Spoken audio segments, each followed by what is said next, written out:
Buen día, ingeniero.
Hola, buen día. Buen día, ingeniero. Bueno, Buen día, empezaremos ingeniero. el tema. Bueno, hay mucha gente que no está asistiendo, solamente están menos de 30, no sé cuántos alumnos de acá. Por favor, se tomando en cuenta, pero no se van a después sorprender, porque yo cuando les va mal en la nota a la persona que no asiste a clases, que no hace las tareas, yo se lo pongo la nota, si tienen 50 se voy a poner 50, 48. Así que no, aquí es no les estoy obligando a que asistan a clases. ni que obligar a que aprendan. Entonces aquí vienen a perjudicarse o engañar a sus padres. Hay mucho inasistente. Yo estoy tomando en cuenta eso. Así que por favor, los exámenes van a ser presenciales. Tomen en cuenta, por favor, lo que les estoy diciendo. Hagan su formulario, las preguntas que quieren hacer en clases, párenme, pregúntenme. No, no voy a escatimar de dar respuesta y si no sé, lo voy a preparar, la otra clase se lo voy a volver a explicar, por favor. ¿Sí? Hay mucha gente que parece que se han acostumbrado a los 2 años de contenido pasar por pasar, sin saber nada. Mi obligación es enseñarles algo, por favor. ¿Ya? Bueno, entonces vamos a ver ahora un tema que se llama límites de atrever o de consistencia. Este es un tema muy, como lo puedo decir, muy empírico, pero es fundamental para entender lo que es las características físico y mecánicas de los suelos. Bueno, aquí vamos para que no, antes que hablemos de esto, no, vamos a hablar, por ejemplo, supongamos que tengo yo un suelo completamente seco, que sea arena, y la otra porción que sea arcilla, suelo fino. Ustedes saben que si yo le echo una cierta cantidad de agua a la arena no voy a poder dar ninguna forma geométrica, ¿verdad? Se desintegra, se desmorona. Pero en cambio la otra arcilla, le echo la misma cantidad de agua y le voy a poder remoldear, darle reforma, etcétera, y no se va a desintegrar, va a mantener a la forma que le di. Entonces el comportamiento de estos suelos son totalmente diferentes. Al principio ya dijimos, ¿no es cierto?, que en la naturaleza los suelos se dividen en 2 grandes grupos, que son suelos granulares o suelos friccionantes. Y el otro grupo son suelos finos, suelos no friccionantes, son suelos cohesivos y plásticos. Justamente estos métodos que vamos a ver ahorita, el límite de atrever, es una forma de medir la plasticidad del suelo en función de tener idea de lo que podemos hacer con los diferentes tipos de suelo, si lo vamos a utilizar para carreteras, si lo vamos a utilizar para hacer tejas, si lo vamos a utilizar para hacer ladrillo, lo que sea, ¿verdad? Y cuánto es su plasticidad, cómo podemos mejorar lo que se quieren utilizar en carreteras. De eso se trata esto. Entonces son ensayos netamente empíricos. Parecería que vamos a jugar con tierra, pero es fundamental, así que se lo bien las cosas. Muy bien. Entonces, como les decía anteriormente, ¿no es cierto?, cuando explicamos, ¿a qué se debe, por ejemplo, cuando hablamos de estructura del suelo, estructura simple, que obedece netamente a la ley gravitatoria? La ley gravitatoria está manejada, ¿no es cierto?, o sea, una estructura simple que pasa, si yo lanzo una porción de arena o grava, inmediatamente se acomodan unas sobre otras. Es la estructura simple. Pero si yo estoy mezclando la arcilla con un poco de agua y entonces voy a tener otro tipo de estructuras, ¿cierto? Que pueden ser estructura floculenta, estructura castillo-naipes, estructura panal de miel, en fin. Varios tipos de estructuras que adquieren justamente en base al tamaño de las partículas y de la atracción molecular eléctrica que existe entre ellas. Eso depende entonces de eso. Pero ¿cómo vamos a ver si es poco plástico o muy plástico? Y justamente estos ensayos que vamos a hacer nos permite determinar de baja plasticidad, mediana plasticidad y alta plasticidad, para tener idea justamente del comportamiento del suelo. ¿Bien? Entonces, para eso, por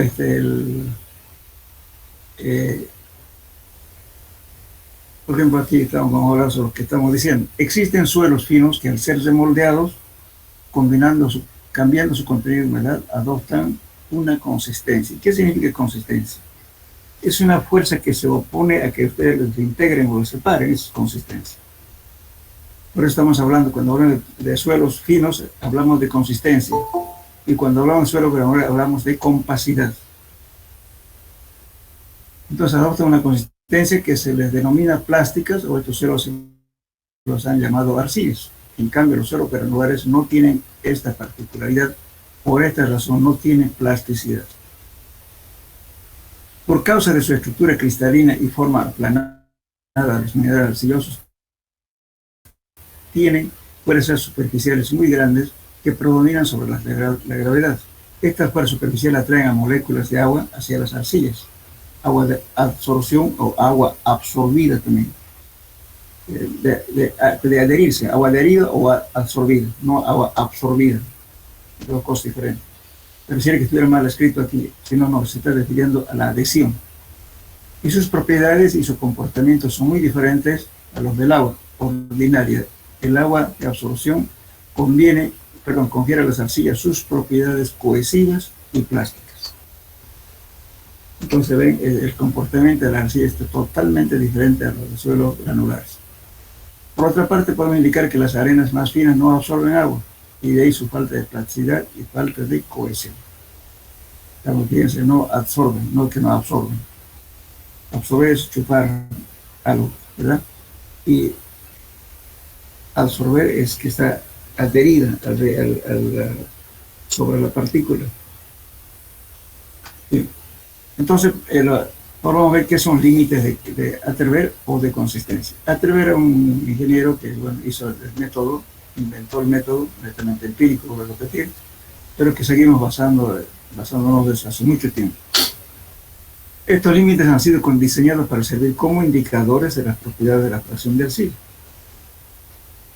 En términos generales podemos definir por consistencia el grado, fíjense, de cohesión, o sea, de lo que se agarran entre partículas, de las partículas de un suelo, y su resistencia a aquellas fuerzas exteriores que tienden a deformar o destruir su estructura. Entonces, se pega entre unas y otras, pero ese pegamento, ¿qué es? Simplemente el agua adherida entre partículas, eso le está dando adhesión. Por eso estamos hablando de agua adherida. Lo que no tiene las arcillas, perdón, las arenas no tienen eso. Por eso se desmorona. Bien, entonces aquí podemos ver un esquema, vamos a suponer de que el suelo esté completamente, estamos hablando de arcillas, no estamos hablando de suelos granulares. Si un suelo arcilloso tengo casi en estado líquido totalmente saturado, va a comportar como en estado líquido, un líquido viscoso. Pero si le voy quitando cierta humedad, va a pasar del estado líquido al estado plástico. Entonces, a la frontera entre el paso del estado líquido al estado plástico se llama límite líquido. Este límite líquido es una humedad por la cual pasa del estado líquido al estado plástico. Si le seguimos quitando más humedad, va a pasar del estado plástico al estado semisólido. Eso se llama límite plástico. En esta área donde está el límite líquido y el límite plástico es el campo plástico, que está representado por índice de plasticidad. ¿Qué es índice de plasticidad? Nada más que el límite líquido menos el límite plástico. Es índice de plasticidad. Entonces, por definición, el límite plástico nunca puede ser mayor que el límite líquido. ¿Por qué? Porque justamente, fíjense, estamos pasando del estado líquido al estado plástico. En cambio, aquí al estado plástico estamos pasando al estado semisólido. Entonces, lógicamente, que la humedad del límite plástico siempre va a ser menor que el límite líquido. Si sacaran al revés, entonces significa que se han equivocado en el ensayo. No puedes saber eso.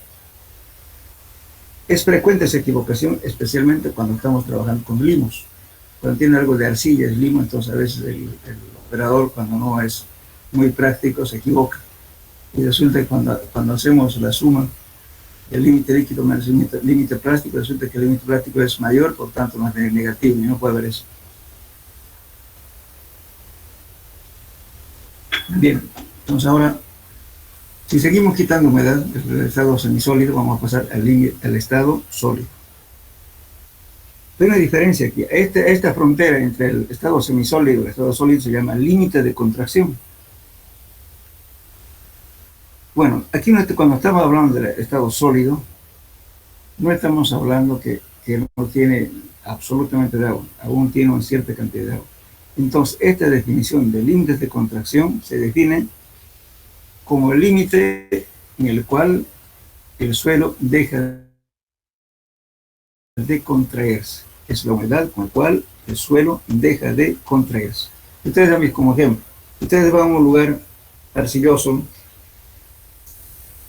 y bueno, cuando está húmedo no tiene fisuras. Pero conforme va perdiendo humedad, ¿no es cierto?, va a empezar a producirse fisuramientos, ¿verdad? Entonces van a ser al final las partes, los trozos separados, ¿no?, de una a otra. Entonces, ¿qué pasa? Hubo contracción. Pero esa contracción deja de contraerse aún cuando tiene humedad. No quiere decir que en ese suelo ya contraído no va a tener humedad, tiene aún la humedad. Entonces, el límite de contracción es eso, es la humedad con la cual el suelo deja de contraerse. Ese es el límite de contracción. Bien, nosotros vamos a estudiar estos tres límites: límite líquido, límite plástico, límite de contracción. Pero sin embargo, también hay otro límite que se maneja más en la agricultura, que se llama límite de pegajosidad. Vamos a ver aquí qué es pegajosidad, fíjense.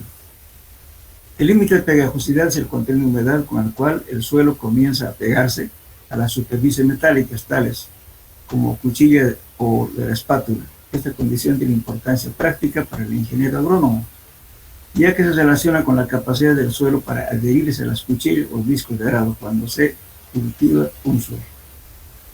Lógicamente, a veces nos importa un poco cuando estamos de repente utilizando Don Plow, ¿no?, para los discos, para poder desmenuzar el suelo para hacer un pavimento. Entonces, esto casi no lo manejamos en civil, por eso nosotros nos vamos a limitar a medir simplemente el límite líquido, límite plástico, y con eso determinamos el límite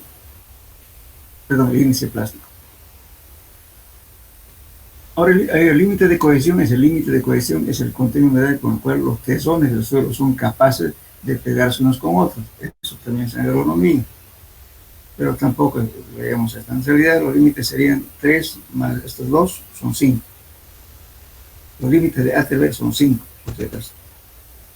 Aunque no lo estudiamos esto, pero sí los otros 3 lo estudiamos. Entonces, repito. Cuando yo les pregunto cuántos son los límites de Atterberg o límite de consistencia, también dicen 5. Límite líquido, límite plástico, límite de contracción, límite de cohesión y límite de pegajosidad. Bien. Bueno, entonces, ahora vamos a indicar cómo se hacen los ensayos, y después vamos al final del tema, vamos a explicar algo sobre la importancia que tiene esto. Bien. Entonces, para poder determinar los ensayos y hacer las pruebas, primeramente, me olvidaba de decir eso. Cuando hacemos un ensayo de límites límites de Atterberg, hay que tener cuidado del secado antes de hacer los ensayos. Supongamos que ustedes han ido al campo, trajeron una muestra húmeda, y bueno, necesitan secarlo para hacer los ensayos. Entonces, lo primero que tienen que ver si ese suelo tiene algo de caliza o tiene materia orgánica. Si tiene eso, entonces, ¿qué hay que hacer? La temperatura de secado previo al ensayo no debe sobrepasar más de 50 grados centígrados de temperatura. Ahora, si ese suelo es inorgánico, no tiene nada de los componentes que les mencioné, entonces pueden poner a un horno para secarlo a 100 grados centígrados de temperatura y luego desmenuzarlo. Entonces, una vez desmenuzado, entonces ustedes lo tamizan en la malla número 40. Entonces, los ensayos se hacen con suelos que pasan la malla número 40. Bien, entonces, esta preparación es válido tanto para el límite líquido, límite plástico y límite de contracción. Son lo mismo, la misma preparación. Por eso, ¿por qué estoy diciendo esto de la temperatura de secado? Resulta que si ustedes tienen materia orgánica o algunos suelos orgánicos, Entonces sus propiedades de plasticidad cambian con la temperatura. Entonces van a trabajar con un suelo ya totalmente distorsionado. Muchas veces uno se equivoca de ese tipo de suelos y resulta que son a veces suelos expansivos. ¿Cuáles son los suelos expansivos? Los que tienen propiedades de hacer su cambio volumétrico. Entonces, si yo le calenté ese suelo a una temperatura de 100 grados centígrados, su comportamiento cambia radicalmente. Entonces yo voy a decir que este suelo no tiene, por ejemplo, expansión. Su límite de contracción es alto. Entonces, ¿qué estoy diciendo? Bueno, sin embargo, cuando yo haga un pavimento sobre ese suelo y le pongo encima una capa base, digamos, pues va a llover y el suelo adquiere humedad. Al adquirir humedad, entonces cambia de volumen, se hincha. Eso es expansión. Y por tanto va a aparecer ondulaciones en la carretera. Esas ondulaciones, cuando pierde humedad, va a bajar un poco, pero ya no va a ser igual. Por eso a veces cuando vamos por carreteras, después de un tiempo van a ver que estamos yendo a alta velocidad y de repente aparece una ondulación. Esos son problemas netamente de plasticidad. Entonces el suelo expansivo puede expandirse mucho. Por ejemplo, yo siempre doy el ejemplo de un aeropuerto que deben conocer, el aeropuerto de Puerto Suárez. Inicialmente el estudio de suelo lo hizo una empresa brasilera. Bueno, seguramente no hicieron una prueba de expansión, que a veces muchos ingenieros ni lo piden. Entonces, ¿qué pasó después de que pavimentaron y hicieron el aeropuerto? Y con el tiempo había ondulación hasta de 30 centímetros, donde el aeropuerto fue inoperable. No podían aterrizar con esa ondulación. Entonces, ¿qué hicieron? Primeramente hicieron perforaciones horizontales y luego unos canales, ¿no es cierto?, en las orillas del aeropuerto, y mediante tubos, ¿no es cierto?, colocados horizontalmente, drenaba el agua y le pusieron una precarga, es decir, una capa de volumen de material para que ejerza cierta presión y haga que el agua salga por los tubos, es decir, la parte lateral. Eso funcionó un tiempo, se redujo la expansión, pero no fue al tiempo, con el uso de unos años más, otra vez se volvió a producir ese fenómeno.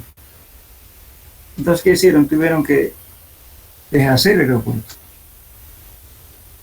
Luego de deshacer, lógicamente, han hecho un cambio de material, pusieron otra capa de otro suelo que no tenía ese hinchamiento.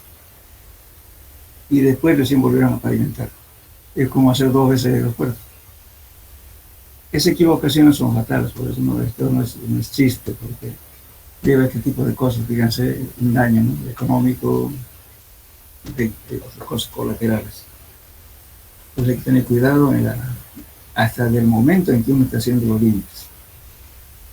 Y para saber que el suelo tiene materia orgánica o caliza es fácil. Primeramente, el olor. Todo lo que está descompuesto en parte orgánica siempre huele a pescado, ¿no?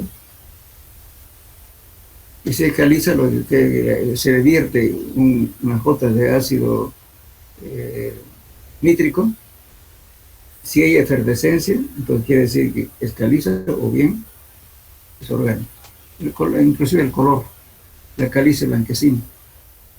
La materia orgánica tiende a ser café o gris, oscuro. Entonces, cuando hay que sospechar, si hay sospecha, hay que hacer esa prueba. Si no tienen ácido nítrico, entonces, ¿qué se hace? Se agarra agua de batería, que es ácido clorhídrico, ¿no es cierto?, lo que llamamos agua acidulada. Luego le ponen unas cuantas gotas al suelo. Si hay efervescencia, entonces significa de que es orgánico o caliza. Y si no hay nada, entonces pueden usar temperatura de 100 grados para secar. Si no, máximo a 50 grados. Es el primer cuidado que hay que tener. Bueno, hecho eso, secado la muestra, entonces desmenuzamos. Otro proceso que se debe tener cuidado en el desmenuzado. Desmenuzar quiere decir cuando estamos secando la arcilla se forman terrones. Esos terrones se coloca un mortero y con un mazo que tiene la punta tiene una cabeza de goma que desintegra los terrones. Pero también en el laboratorio se cometen muchos errores. ¿Qué hacen? Pues como el terrón es duro, agarran una plancha metálica y un combo, le convean, ¿cierto? Para que sea menos rápido. Pero al hacer eso, que están haciendo? Están rompiendo partículas de suelos, las arcillas, que están mucho más menudos. Entonces están como puede decir, no es un ensayo real, están alterando. Entonces hay que tratar siempre de desmenuzar conocen un mortero, ¿no es cierto? Es una especie de un plato grande de cerámica y luego tiene un mazo de madera y en la punta tiene una goma. Con eso hay que desmenuzar como haciendo un saco, si hablamos en términos generales. Entonces, una vez que hagas, se tamiza la número 40 y lo que sobra otra vez es el proceso hasta desmenuzar, pero no golpear. Por eso cuando está secando la muestra hay que hacerla con la mano varios pedacitos para que seque fácil y que los tesoros sean chicos, no grandes. Esos son los primeros cuidados que hay que tener, ¿no? Pero lógicamente que muchos libros a veces no hablan de estas cosas que estoy diciendo. Es frecuente poner a cargar un montón de arcilla, ponerlo después están quebrando el terrón con vasos. Eso no se debe hacer. Bien, entonces una vez preparadas las muestras, ¿cierto? ¿Qué hacemos? Ponemos en un recipiente y lo vertimos agua y lo mezclamos. Bueno, para que sea un buen proceso, esa mezclada para su hidratación de las partículas de arcilla deberían ser mínimo 12 horas. Pero a veces siempre trabajamos en ingeniería para ayer, nunca para mañana, ¿verdad? Siempre estamos apurados. ¿Por qué? Porque tenemos en los trabajos que hacemos es con avance de obra, con obra de trabajo, rendimiento, máquinas alquiladas, todo lo demás, entonces hay que hacer rápido. No podemos esperar que pase 48 horas, como dice la receta. A veces se altera un poco, pero en lo posible hay que tratar de no alterar. Bien, entonces una vez preparado el material, como decía, lo usamos, lo mezclamos y hacemos una pasta con la menor cantidad de agua posible. Entonces separamos en 3 porciones. Una porción para el límite líquido, otra porción para el límite plástico y otra porción para el límite de contracción. Lo apartamos y lo ponemos en recipientes independientes. Bueno, cuando vamos a hacer el ensayo del límite líquido, entonces, ¿qué hacemos? Utilizamos un aparato que se llama el aparato de Casagrande. Este es el aparato de Casagrande. Que no es más que visto de frente, es una base de madera forrada con caucho duro. Y tiene aquí un platillo, ¿no es cierto?, de bronce, también con el espesor, la altura, todo normado, bajo normas. Y aquí tiene un eje con un círculo excéntrico, con el cual cuando levanto esta manivela hace que se levante el platillo y cae. Este platillo va a golpear sobre esta base firme y vamos a encontrar la cantidad de golpes que se precisa para que cierre la llanura que se hizo en la muestra. Este es el platillo, fíjense, un corte de frente es esto. Entonces cuando haga la llanura, con este llanurador, se llama este llanurador, que tiene una abertura aquí de 2 milímetros y arriba tiene 10 milímetros. Y la altura también tiene 10 milímetros. Todo está enorme. Entonces, cuando hago la llanura en el platillo, me queda de esta forma. Entonces, tampoco el platillo no hay que llenarlo, ¿verdad? Porque solamente hay que poner que la parte más profunda solamente sea de 10 milímetros. Por eso no es cuestión de llenar el platillo completo, sino hasta este borde, ¿no es cierto?, y que aproximadamente de 10 milímetros, que son 1 centímetro. Hacemos la llanura, bueno, en ese momento empezamos a levantar con esta manivela el platillo y dejamos que golpee, controlando la caída. Y estamos contando el número de golpes para cesar la llanura. Esta llanura que hemos hecho en el platillo, esta, se va a ir cesando así. Bueno, aquí está mal dibujado. Entonces tenemos la muestra en general. Si tengo la llanura aquí, ¿qué va a pasar? siempre se va a reanudar la parte central. No se cierra.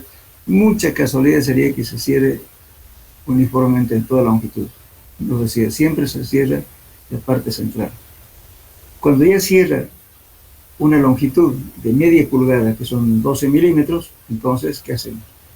Paramos ya de golpear, ya no giramos, entonces ya no tomamos la muestra del punto desde la parte central del platillo y pesamos, que va a ser peso húmedo, luego lo secamos al horno, peso seco y calculamos la humedad. Entonces, de este ensayo que estamos haciendo, que estamos teniendo datos, humedad y el número de golpes necesarios para sellar la ranura. Esos son los datos que estamos persiguiendo. Bien, entonces con esos datos, lógicamente, para el segundo punto, voy a aumentar un poco más de agua y voy a hacer el mismo proceso. Aumenta un poquito más de agua, el mismo proceso. Por lo menos se hacen unas 4 pruebas. Entonces, con esas 4 pruebas, vamos a dibujar en un papel semilogarítmico número de golpes versus contenido de humedad. Como fíjense, aquí tengo 20 hasta 45. Todos los suelos, ¿no es cierto?, tienen la misma pendiente. O sea, se ha demostrado que todos los suelos tienen la misma pendiente. ¿Qué es lo que varía? Número de golpes y humedad, pero siempre tienen la misma pendiente. Entonces, cuando, fíjense aquí, se ha hecho un ensayo, 2, 3, 4, 5, 6 ensayos. Entonces, aquí hay un ensayo, un punto alejado, ¿verdad? Entonces, a veces se interpola la recta, ¿no? Lo ideal va a ser el colineal, pero rara vez va a coincidir el punto exactamente con otro. Pero se interpola la recta. Los puntos más alejados se desechan, por eso mínimo hay que hacer 4 puntos para trazar esta recta. Bien, entonces aquí, bueno, ahora ¿cómo calculamos el límite líquido? Aquí tenemos varios, podía haber cerrado la ranura con 10 golpes, con 15, digamos, de repente con 30, 35, 40, 45. Tampoco conviene ya hacer muy seco para que la ranura cierre en 45, 50. A veces no cierra, entonces preferible siempre preparar un material que cierre por lo menos a los 45 golpes, que va a ser casi el primer punto. Después echamos más agua, va a cerrar con menos golpes, sucesivamente. Una vez trazado esta recta, tomamos la humedad correspondiente a los 25 golpes. Bueno, fíjense, aquí tenemos diferentes puntos, pero estoy tomando equivalente a los 25 golpes. Y mi límite líquido va a ser esta humedad. Porque el límite líquido es humedad, entonces la humedad, pero yendo por este método, estamos tomando en cuenta la humedad equivalente cuando la ranura cierra a los 25 golpes. Ese es nuestro límite líquido.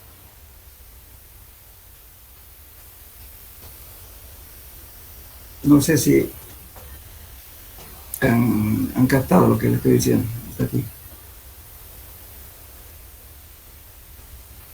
Lógicamente siempre la muestra para el primer punto que se prepara para los 3 ensayos, ¿cierto? Entonces no se eche mucha agua, la menor cantidad posible, pero de tal modo que permita hacer una pasta cremosa. Entonces por eso siempre va a ser el primer punto, va a ser esto. Después de hecho un poco de agua, va a ser esto, sucesivamente. O menos golpes, cada vez que le vamos a agua, menos golpes.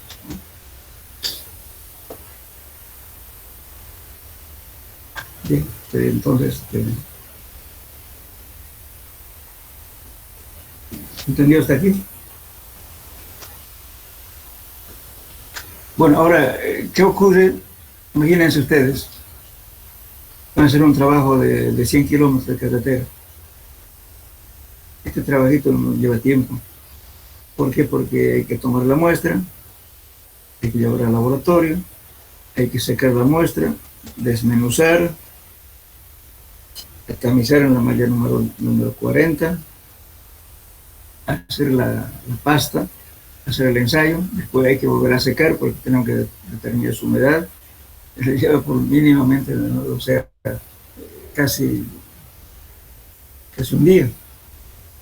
Lógicamente, paralelamente va haciendo los ensayos, pero es moroso. Si una carretera, digamos, de 100 kilómetros, hagamos sondeos cada 100 metros, tienen 1000. ¿no? 1000 huecos, 1000 pozos, los 1000 pozos, que solamente tome, digamos, 1500 pruebas por último. 500 límites, porque eso va a ser solamente en las arcillas, no en las arenas. 500 pruebas, supongo. Y eso que le lleve simplemente, pongamos 2 horas de trabajo, 1000. Por 2 horas, ¿cuánto significan? 2000 horas, ¿no? ¿Verdad? ¿Me escuchan? Sí, señor, se escucha. 2000 horas, imagínense el trabajo. 2000 horas, ahora lo divide en 24 horas, ¿son cuántos días? O sea, digamos, 1000, digamos, por 2 horas son dividido entre 8 horas, digamos, tiene 8 horas de jornada del día de un trabajador. 1000 entre 8, ¿cuánto sale?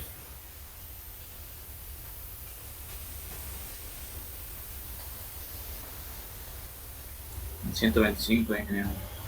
Entonces sería 125 días llevaría a hacer los ensayos, solamente de límite líquido. Entonces usted, si hace esa velocidad, no va a poder cumplir su compromiso, porque siempre cuando licitan algo, a veces uno gana la licitación por tiempo más corto. Entonces, en esos casos, se hace primeramente la verificación por este ensayo, que aquí no fallamos, los chambones hacen bien esto, porque tenemos varios puntos y los puntos muy alegados los desechamos, pero lleva tiempo. Siempre hay otros métodos que son teóricos, ¿no es cierto?, que utilizan fórmulas, pero siempre chequeando, digamos, ¿no es cierto?, de cada cierta cantidad de ensayos, chequean por este método. Una de ellas es esta fórmula, utilizando esta fórmula, fíjense, este es con solo ensayo. W sub n, que quiere decir humedad para n golpes, ¿no? Entonces está calculando aquí o sea, la cantidad de humedad para acceder a la ranura. Entonces el peso del agua sobre el peso seco por 100 es su humedad. Viene a ser esto. Sobre 1.419 menos 0.3 por logaritmo de n. Este tiene su número de golpes necesarios para acceder a la ranura. Entonces usted puede hacer una tabla, ¿no es cierto?, para diferenciar solamente, entonces cuando ya en la realidad hace un solo ensayo y solamente determina humedad, porque los datos de n ya lo tienen. Entonces usted puede tabularlos. Entonces, con un solo ensayo, con un solo punto, puede determinar el límite líquido. Pero esto sería conveniente que haga una persona que ya tiene experiencia en laboratorio. Y además verificado, digamos, de cada cierta cantidad de muestras, hay que verificarlo, pues, cómo está yendo la mano del técnico. Una forma. Y la otra es esta. Este fue de la Bureau of Public Health, que ha adoptado por ellos. Este es de la Estación Experimental de Hidrovías, que viene a ser lo siguiente. Esto, está mal aquí, es por favor, aquí, no es igual. Humedad necesaria para acceder a la llanura. N es el número de golpes para acceder a la llanura, sobre 25 elevado a la tangente de beta. Entonces, para hacer esta fórmula, hicieron más de 700 pruebas y determinaron de que la pendiente de esta recta siempre es la misma. Entonces lo tomaron como constante. Y eso es constante de tangente de beta, entonces viene a ser 0.121. Entonces la formulita queda de humedad necesaria para hacer la llanura, número de golpes para hacer la llanura entre 25 elevado a 0.121. Listo, con esta fórmula calcula con un solo ensayo. Entonces está simplificando bastante el tiempo. Depende mucho también, hay muchas empresas, por ejemplo, que le piden, le exigen que necesariamente se haga por el ensayo. Entonces, eso es largo. Proceso largo. Algunos que admiten que se haga por la fórmula y una verificación periódica con este método. Bien, pero Este método de acá tiene su limitante. Esto es válido solamente cuando cierra la llanura entre 20 a 30. No sirve aplicar esta fórmula con valores de menos de 20 ni tampoco más de 30. Solamente entre 20 y 30.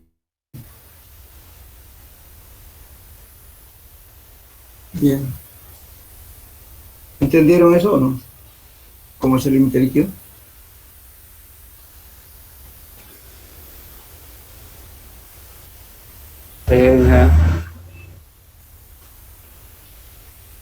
Por eso, para aprender, hagan por la gráfica. O si no, comparen.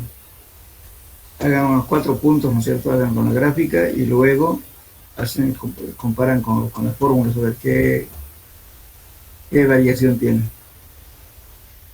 Bien, ahora de la otra. Ingeniero, disculpe, tengo una pregunta. En la gráfica muestra que siempre se forma una recta. ¿Esto siempre va a pasar? Siempre va a pasar y siempre tiene la misma pendiente. Lo que varía es humedad y lo que varía es el número de golpes, pero tiene la misma pendiente, es el caso. He estudiado con más de 750, algo así, no me acuerdo bien exacto, pero más de 700 pruebas y siempre dio la misma pendiente. Por esa misma razón que este valor que era tangente de beta, que era el ángulo de esta recta, ¿no es cierto? Han tomado como constante 0,121. Está demostrado eso.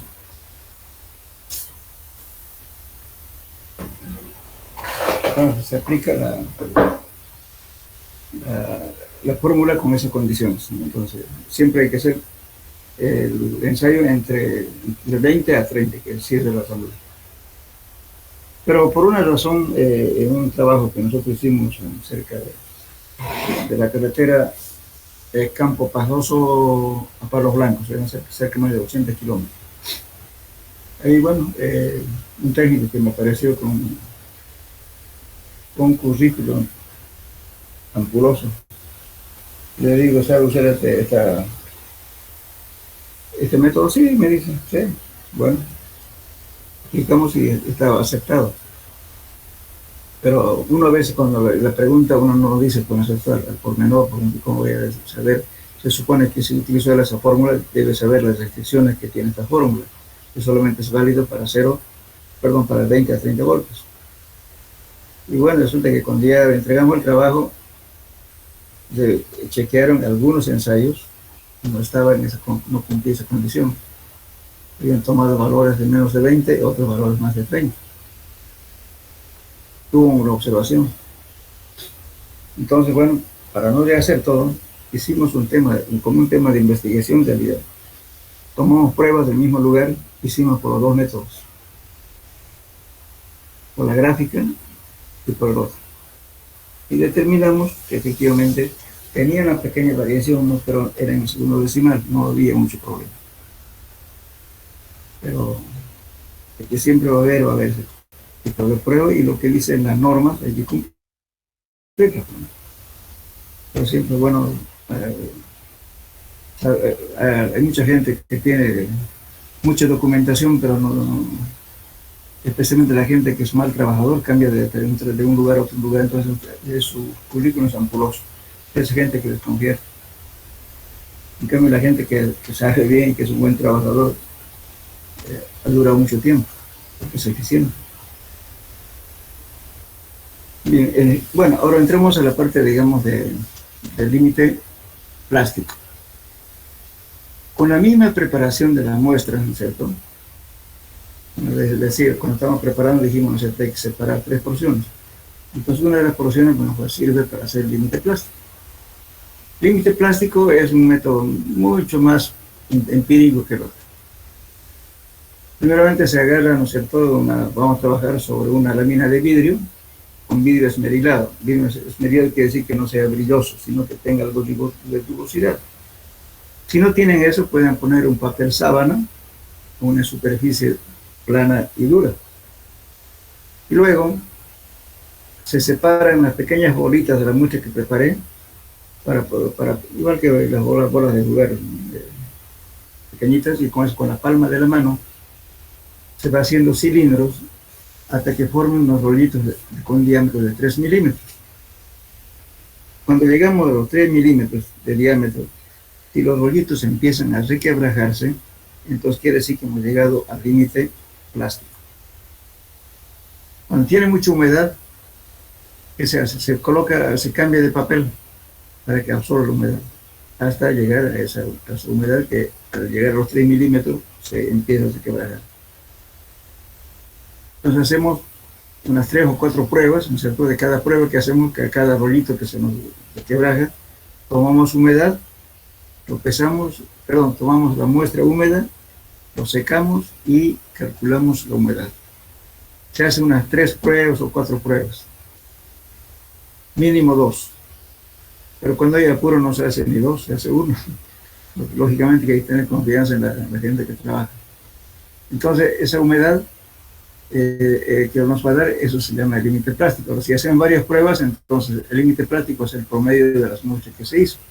O sea, el límite líquido, límite plástico 1, límite plástico 2, límite plástico 3, límite 3, es el valor que adoptamos. Si queremos estar bien seguros, hay que hacer varios. Depende mucho del tiempo también, ¿no? Y es la confianza que uno tiene que tener con la gente que trabaja.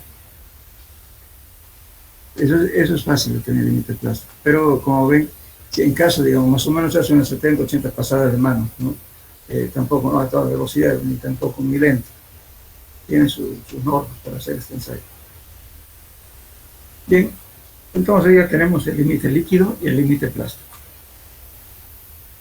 Me olvidé decirles, luego de hacer esto, lógicamente las muestras, no importa la temperatura que pongan, ¿no? Pero siempre hay que tratar de trabajar en una temperatura entre 100 más o menos 5 grados centígrados de temperatura. Pero hay mucha gente, ¿no es cierto?, que trabaja con temperaturas demasiado altas. He visto hornos trabajando a más de 200 grados centígrados, eso no se puede hacer. ¿Ya? Entonces, esos dos valores que hemos obtenido nos permite determinar ya el índice plástico. Índice plástico no es más que el límite líquido menos el límite plástico. Si el índice plástico está entre 1 y 7, poco plástico.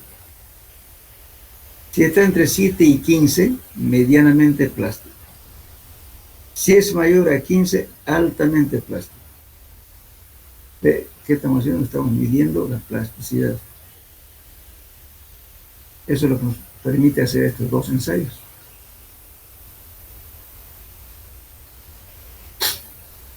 Bueno, ¿está claro hasta aquí?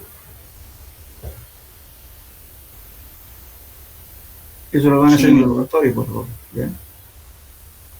Bueno, ahora veremos el límite de contracción de la otra porción que preparamos del suelo al inicio. Pues tomamos esa muestra y hacemos la prueba de límite de contracción. Para la prueba de límite de contracción utilizamos este equipo.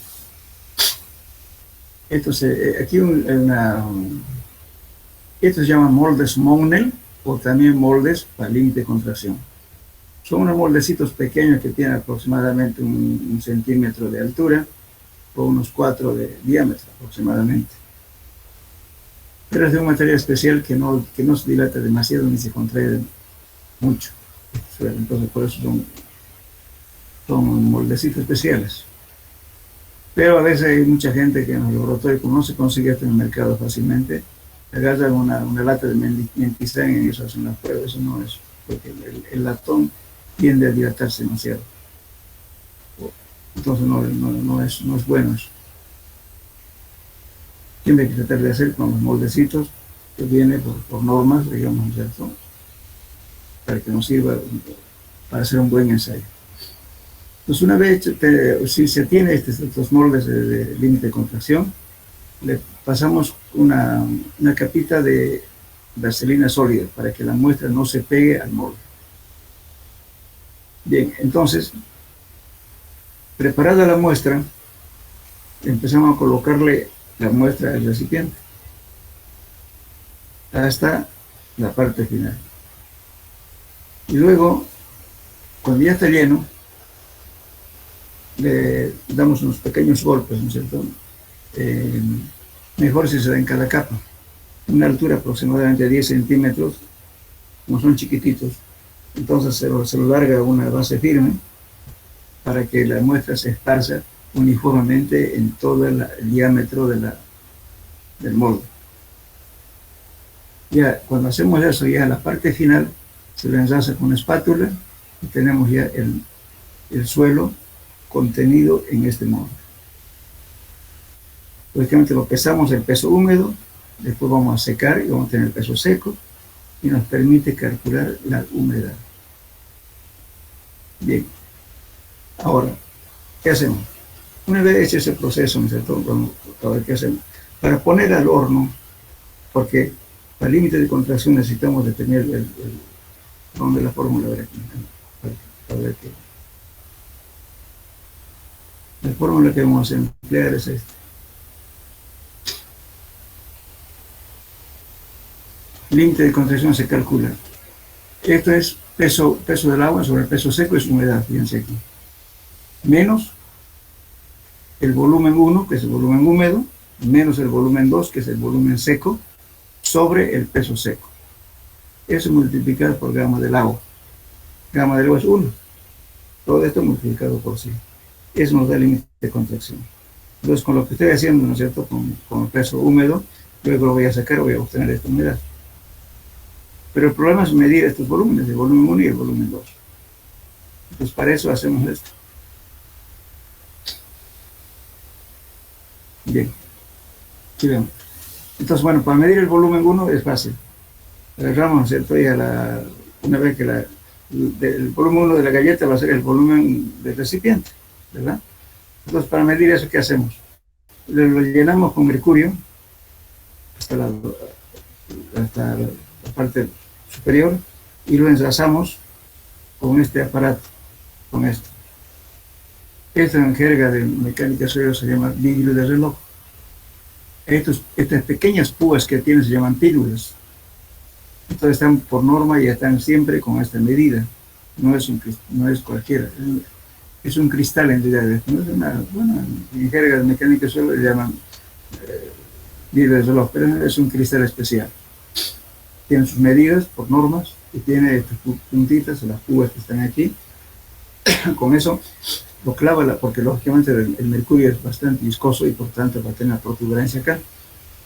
Entonces, para saber exactamente aquí hay que enlazarlo. Para eso se utiliza este cristal. Entonces lo clava las púas y empieza a moverlo un poquito para que desplace todo el excedente y quede exactamente el mercurio en el recipiente. Bien, entonces ustedes saben que el peso específico de un elemento, ¿cuál es? Sería el peso sobre el volumen, ¿verdad? Ahora quiero calcular. El peso va a ser el peso que está conteniendo en este recipiente. Voy a despejar volumen de ahí. Y el peso específico del mercurio es una constante, es 13.14, pero si no me recuerdo. Entonces el volumen va a ser igual al peso del mercurio contenido en este recipiente dividido entre el peso específico del mercurio. Y tengo directamente el volumen del mercurio. Ya está. Ese volumen va a ser B1.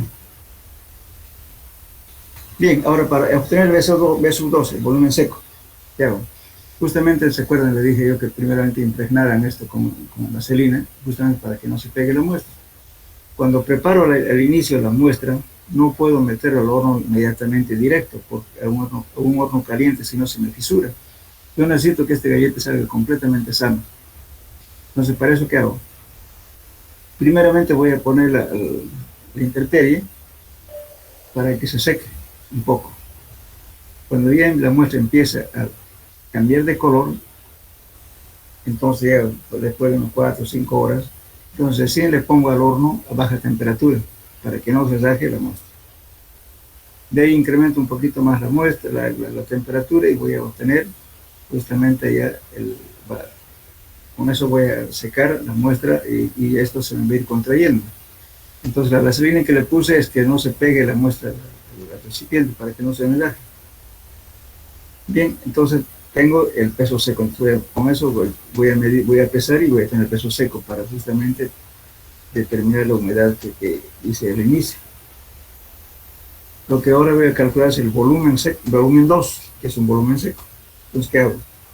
Tomo otro recipiente, ¿no es cierto?, un poquito más grande, y agarro el- la galleta de suelo y lo sumerjo aquí, con la ayuda de esta lámina de cristal. Primeramente voy a tener este recipiente lleno con mercurio, envasado todo, ¿verdad?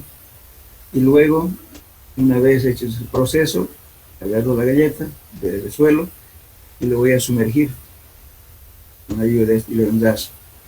Entonces, el volumen desplazado es igual al volumen sumergido, ¿cierto? Una vez que haga ese proceso, entonces agarro toda la cantidad de mercurio que se desplazó, lo peso y lo divido entre el peso específico del mercurio y tengo el volumen 2. ¿Cierto? De ese modo tomo el volumen 2 y aplico la fórmula para calcular el límite de contracción. El peso seco es el peso de la que secó la galletita, entonces ya está, con eso calculó el límite de contracción. Es sencillo, ¿no es cierto? ¿No entendieron?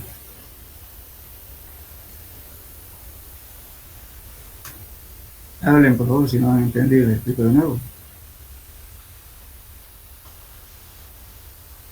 Enseñaré, ingeniero.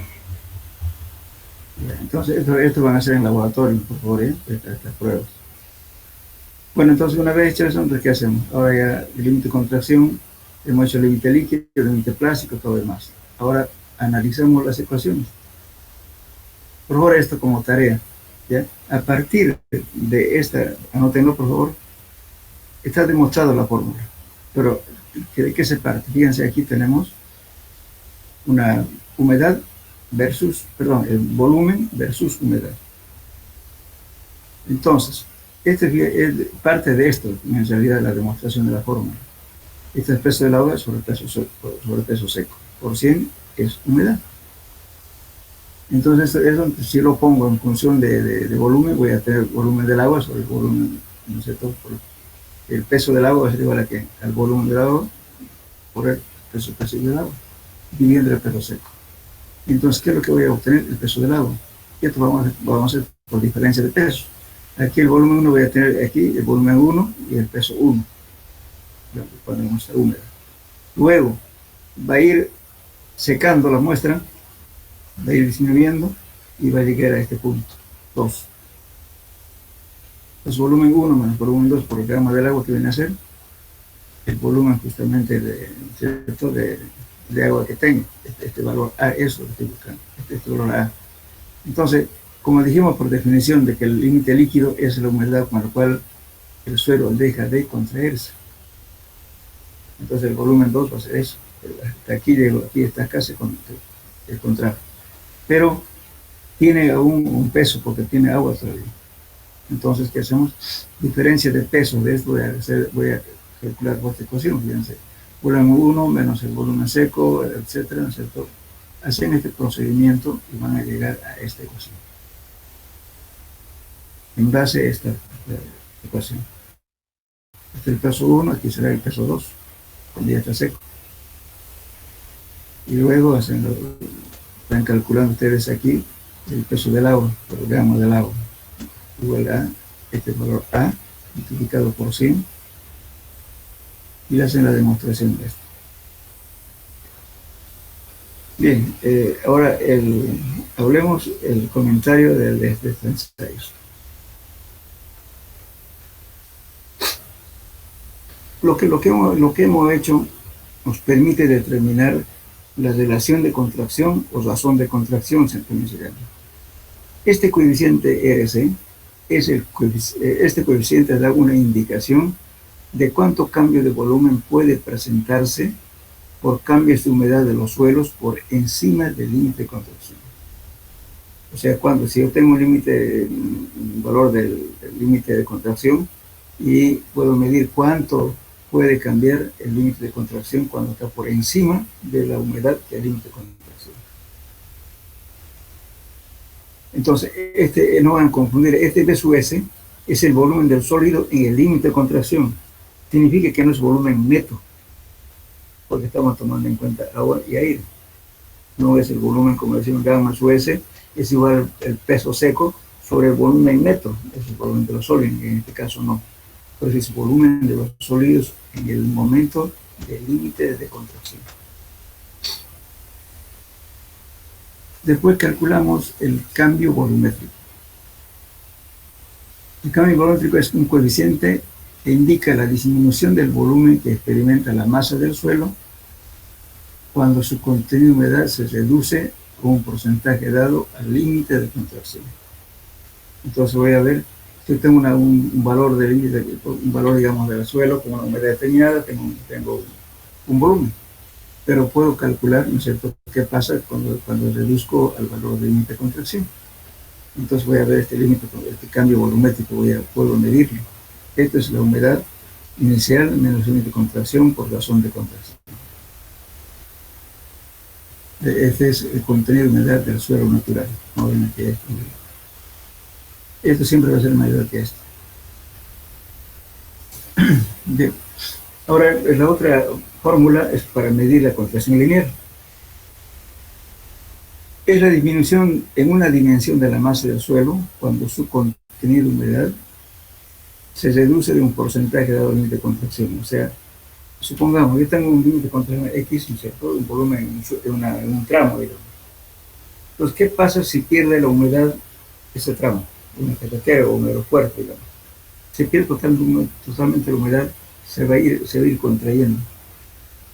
Entonces, lógicamente, me puede aparecer transversalmente fisuras, ya sea en carreteras o en aeropuertos. En aeropuertos ha pasado, en carreteras también.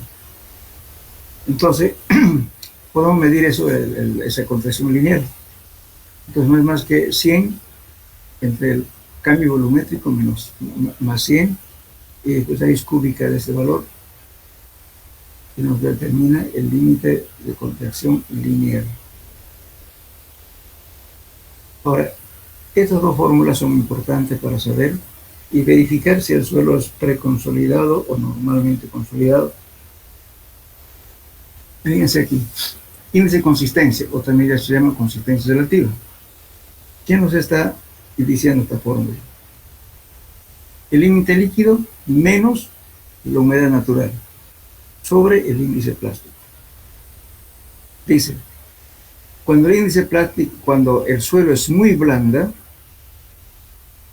tiene que tener un índice de consistencia menor a 0. ¿Cuándo va a ser menor a 0? Cuando la humedad sea alta. ¿Cuándo la humedad es alta? Cuando el suelo es en estado suelto, tiene un mayor contenido de humedad. Por tanto, va a ser negativo, entonces el límite líquido va a ser menor. Entonces nos va a dar este caso, negativo. Ahora, de consistencia blanda, que esté comprendido entre 0 a 0,50. Entonces, en este caso ya la humedad es un poco menor. ¿Cuándo consistencia media? Con 0,50 a 0,35 en este caso, ya esta humedad es mucho menor. Ahora, en el caso de consistencia rígida, de 0,75 a 1, si esta condición me da, yo estoy verificando esto, me da índice, o sea, índice de consistencia rígida, entonces ya el suelo ya está duro, ya no tiene, digamos, deformaciones cuando carga. Ahora, si todo este índice de consistencia es mayor a 1, entonces el suelo es preconsolidado. Quiere decir que soportó mucha presión en su vida geológica y que ese suelo ya no tiene asentamientos, además va a tender a que la humedad sea 0. Por eso entonces el índice de consistencia va a ser mayor a 1.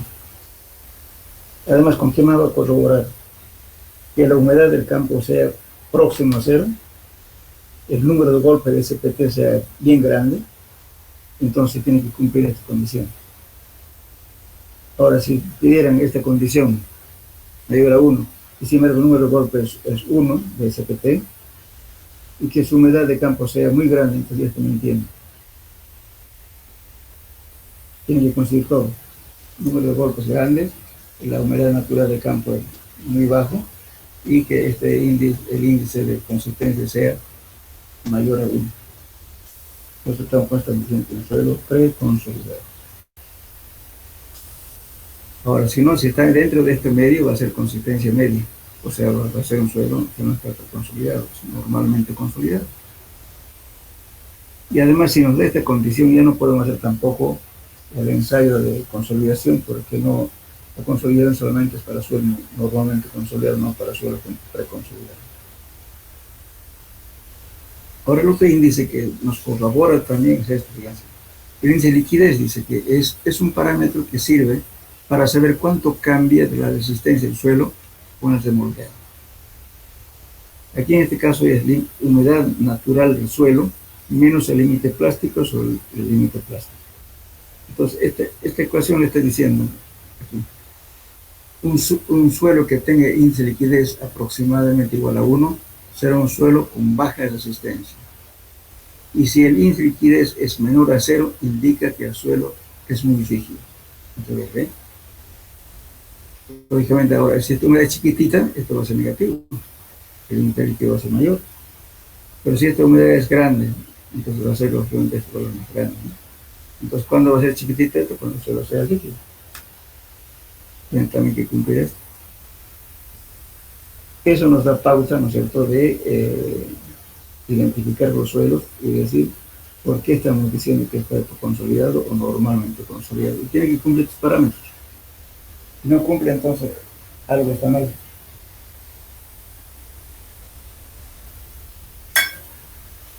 Por eso hay que hacer el ensayo que están haciendo, por eso hay que tener mucho cuidado con la obtención de muestras de campo, que esta es humedad natural, tal como está en el sitio.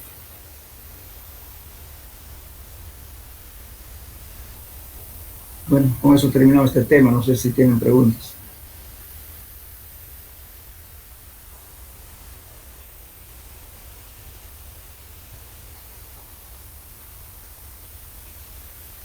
¿Nada? Hola, hola.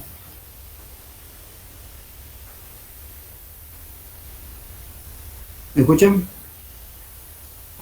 Sí, ingeniero. Escucha, negro. A ver, ¿qué duda les quedó del caso? Por favor, bien. Pregunten. Ingeniero, la anterior clase usted dijo que iba a mandar un PowerPoint, creo, al grupo. No sé si lo mandó. ¿Cómo? La anterior clase usted dijo que iba a mandar un archivo al grupo. No sé si lo mandó. Le mandé el cuestionario y les mandé también el contenido de la materia. No sé si se lo enviaron. Le mandé el auxiliario. Todavía no lo ha subido, ingeniero. Creo que está en otro grupo. No, yo le mandé a los dos grupos, ¿no? El grupo A y B. Pero mandé primeramente los cuestionarios de los temas 1 y 2, creo, por la materia 3 y 4. Y luego le mandé el contenido mínimo de la materia, o sea, todo lo que avanzamos, ¿no?, en este curso. Eso lo envié. Ingeniero, ¿Lo recibieron? pregunta.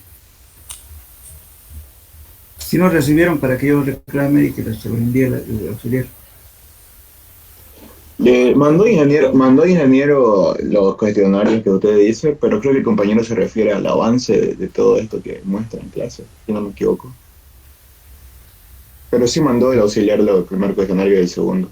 Claro, por eso terminamos el tema y mando el cuestionario. Entonces ahora les falta a ustedes el tema 3 y 4. Lo voy a enviar para que se pongan al día. Y las preguntas que se están dando, ¿cierto? Preguntas de investigación, como pueden ver, o complementación al tema, pónganlo siempre al final, por favor, del cuestionario, para que vean si han hecho o no han hecho. Bien. Ingeniero, pregunta. Sí, sí. ¿Ya dio fecha para presentación de los cuestionarios, ingeniero? Habíamos dicho una semana después de entregar. Eso quedamos.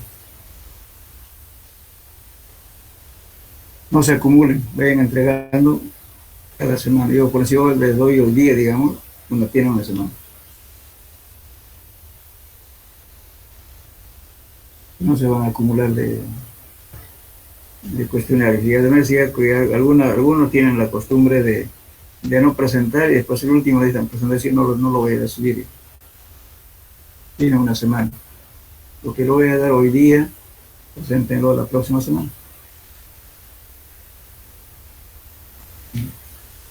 Bueno, Ingeniero, ¿y sí. la forma de presentar a su privado? No, lo presentan no me interesa el lujo, me interesa bien hecho, ¿no es cierto? Puede ser en computadora, manual, si ustedes quieren ampliar el tema también amplíen, pueden, pero pongan datos de bibliografía, que dónde han sacado ese tema, etcétera. Lo presentan por partes, ¿entienden? Entonces, el tema 1 y 2 lo presentan, pero con una pequeña carátula donde se identifiquen ustedes el grupo, la fecha, nombre, todo completo, con todos los datos. Porque hay gente que no pone ni el grupo, no pone ni su código, o sea, el registro, y a veces hasta con apodo, pues no tiene que estar adivinando. Pero, traten de hacer lo mejor posible porque acostúmbrense a presentar informes. Por eso yo decir que sea individuales. Háganlo, cada uno trate de hacerlo. Pueden, si quieren, comunicarse, porque al fin de cuentas el tema es lo mismo, pero la forma de expresar, de presentar, requiere de una u otra. Háganlo informe solo, no me copien. Entonces al final ya tienen todo acomodado, que por cada alumno voy a ver si está completo su información que les mandé las preguntas, ¿no? Eso con esto, porque ya. Bien. Además, Ingeniero, la parte de teoría, porque eso en el examen va a entrar teoría y práctica. Entonces, igualmente las preguntas que se está dando, siempre hago unas 2 preguntas, ¿no? Lo que no está en el texto, lo que se ha preguntado para ampliar, pongo algunas preguntitas de esos en el examen, por ese caso. Bien. Sí que me decía joven. ingeniero, indica usted que los cuestionarios a la próxima semana presentamos. La pregunta Sí. ingeniero. Lo que mandé la anterior semana ya preséntenlo. Lo que voy a mandarles hoy día presentan la próxima semana. Y los primeros informes los primeros prácticos que daban 1 y 2 y 3, eso ya debían haber presentado, ya habían presentado. Ingeniero, a Sí, su sí. correo, a su número WhatsApp. No, ¿sabes qué? En mi correo es un lío sacar, pues imagínense la cantidad de alumnos, la cantidad de hojas. Cada uno saque, como le digo, su hoja escrita y envíe, mándese, eso se lo entregan al auxiliar, él me lo entrega a mí. Muy bien, ingeniero. ¿Ya? Porque es un lío, pues si ustedes me mandan todo, imagínense la cantidad que tengo que imprimir para poder ver qué han hecho. A mí me interesa también un poco la redacción, por favor traten de corregir su ortografía y todo lo demás, ¿no? Su lenguaje, su léxico. Acostúmbrense a hacer informes, porque el ingeniero siempre está informando. Ustedes están formando para ser jefes, así como jefes tienen que saber. ¿Ya? ¿Alguna pregunta más? Sobre la tarea de hoy, usted creo que no logré entenderle sobre ¿Perdón? cuál era en sí la tarea. La tarea. ¿Se escucha? Sí, también lo que les digo. Ya está en realidad hecha la tarea. Simplemente ustedes hagan los pasos algebraicos. Tomen esta gráfica, ¿no es cierto? El volumen, partiendo de la fórmula que ustedes van a encontrar, que fíjense, peso del agua sobre peso seco por 100, ¿qué es? Humedad. Esa humedad, calcúlenlo aquí con esta gráfica que tenemos el volumen 1, cuando está totalmente húmedo, cuando está el volumen 2 aquí. Entonces lo que queda, ¿no es cierto?, el límite de contracción en este valor. Entonces la humedad es la humedad con la cual el suelo dejó de contraerse. Entonces es una humedad que aún queda, es su límite de contracción. Entonces simplemente por diferencia de pesos. Aquí está hecho, para esta ecuación, ustedes hagan el paso a paso, descríbanlo bien en base a esta figura y van a llegar a esta ecuación. Eso es la tarea. Ingeniero, Esta es la fórmula que vamos a ver. También hay otras fórmulas, perdón. Hay otras fórmulas para límite de contracción también. Por ejemplo, es una de ellas. Tenemos de esto también, podemos ver. Pero yo quiero solamente la fórmula general. Lo que ustedes van a utilizar en laboratorio es justamente esta fórmula. Esto quiero la demostración de esta fórmula. Porque hay otras. Haciendo cambios, fíjense, también vamos a llegar a otro valor. el volumen de la masa sobre el peso seco, 1 sobre F sub S por 100 también límite de contracción. Pero esto ya es justamente partiendo de esta ecuación, fíjense, de límite de contracción, que es lo que ustedes quiero que calculen, que es humedad. A partir de eso ustedes van cambiando, ¿no es cierto?, algunos datos, van a obtener esto. Y también, o si quieren esto también. Pero la ecuación básica, ¿no es cierto?, para la cosa es lo que les estoy indicando, ¿no? Esto. Sí que me decía, joven, alguien, pero estaba hablando. Ingeniero, hasta donde yo tengo entendido, solo nos mandó 3 prácticos la primera clase. ¿A eso se ve? No, primero les mandé tres preguntas como de paso de geología. Sí. ¿Sí? Después les mandé cuestionario del tema 1 y tema 2. No, ingeniero, eso ¿No no. lo tienen eso? No, entonces, ingeniero, no tenemos eso. No tenemos ese escenario que hay. ¿Quién es el auxiliar de usted? ¿Cuál de ellos? ¿El Alex? ¿O cuál de ellos? Sí, Alex. Porque hay 2 auxiliares. Alex Balda, creo.